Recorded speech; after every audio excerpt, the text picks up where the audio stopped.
ભરૂચમાં નર્મદા નદીની માટીમાંથી તૈયાર થતી ખારી સિંગ વિશ્વભરમાં જાણીતી છે. સૌરાષ્ટ્રમાં મગફળી લાવીને અહીં ખારી સિંગ બનાવવામાં આવે છે. મગફળીનું ઉત્પાદન સામાન્ય રીતે સૌરાષ્ટ્રમાં વધુ થાય છે, પરંતુ તેમાંથી બનતી ખારી સિંગ સમગ્ર વિશ્વમાં ભરૂચની પ્રખ્યાત છે. અને એનું કારણ ભરૂચના ભાગોળમાંથી વહેતી નર્મદા કિનારેથી મળતી માટી છે. આ માટીમાં સિંગનો પકાવવાથી સામાન્ય સિંગ ભરૂચની ખારી સિંગ એટલે કે ભરૂચની બદામ બની જાય છે. ખારી સિંગનું નામ આવે એટલે ભરૂચનું નામ લેવાય. ભરૂચની ખારી સિંગ વિશ્વભરમાં પ્રખ્યાત છે. ભરૂચના કારીગરોની કલાએ ખારી સિંગને પ્રખ્યાત બનાવી છે. ભરૂચના કારીગરો દ્વારા સિંગદાણાને લાલમાંથી સફેદ બનાવવામાં આવે છે. ભરૂચની ખારી સિંગ દેશ વિદેશમાં એક્સપોર્ટ પણ કરવામાં આવે છે.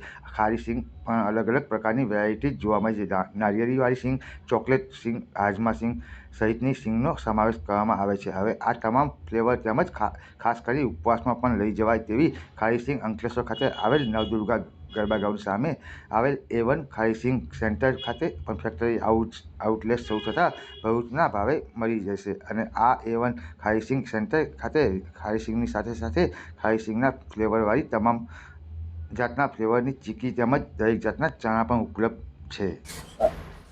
મારું નામ જસુભાઈ, નવજીવન સોસાયટીમાં રહું છું.